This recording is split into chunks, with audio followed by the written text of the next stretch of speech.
Ma quanta paura ha Matteo Salvini di Luca Zaia?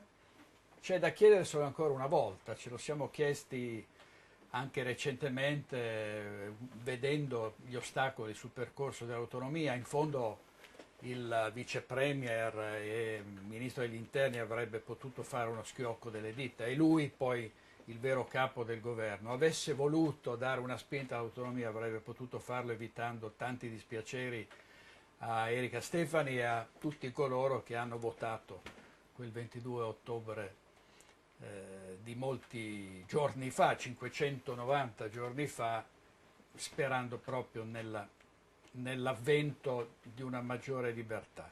Eppure anche in altre occasioni Salvini non si è mostrato molto vicino a Zaia, al di là delle parole di circostanza, sì andremo in Consiglio dei Ministri, sì vengo a inaugurare il primo tratto della Pedemontana, siamo amici, firmiamo i protocolli insieme, eccetera, eccetera. Però poi nei fatti Salvini è distante. Nel 2018, nel marzo 2018, non aveva voluto parlamentari vicino a Luca Zaia, vi ricorderete, no? Quindi tutti i salviniani. Così è andato anche alle europee. Avete visto un consigliere regionale della Lega potersi candidare alle europee? No, era stato vietato. Zaia aveva fatto buon viso, cattiva sorte, aveva detto no, la squadra deve restare intatta. Invece era una volontà di Via Bellerio di non privilegiare o di non mettere in lista, diciamo, uomini di Zaia. E poi l'ultimo episodio è quello veramente sconcertante in vista del Congresso federale. Chi dovesse diventare commissario non potrà ricandidarsi alle regionali del 2020, che significa bloccare il candidato principe Nicola Finco, che era sempre stato dato tra i più papabili alla successione di Gian Antonio D'Arè, che è diventato europarlamentare.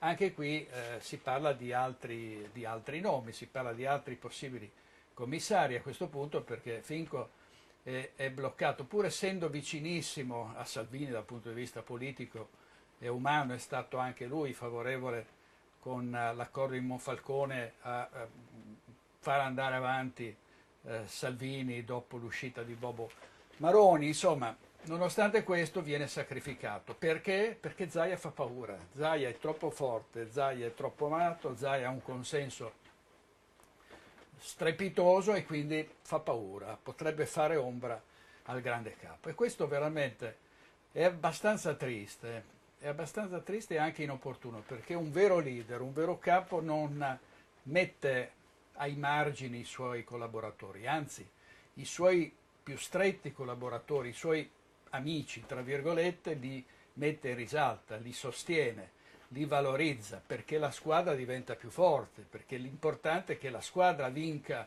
e non che il capo sia sotto tutti i riflettori e gli altri no. Quindi questo è triste e stupisce che un leader del valore di Matteo Salvini, che ha fatto tante cose che hanno premiato la Lega, soprattutto sul versante dei migranti, decida in questo modo di indebolire il partito, perché indebolendo Zaia la Lega in Veneto perde consensi. Matteo Salvini adesso è molto forte, può andare avanti, certamente anche ottenere nuovi risultati, ma se taglia le gambe al governatore del Veneto, se blocca i suoi uomini per privilegiare i suoi secondo schemi e logiche non del governo del cambiamento, dei governi di una volta, dell'antica partitocrazia, della balena bianca che era divisa da correnti e dove c'era una lotta fratricida tra consanguinei.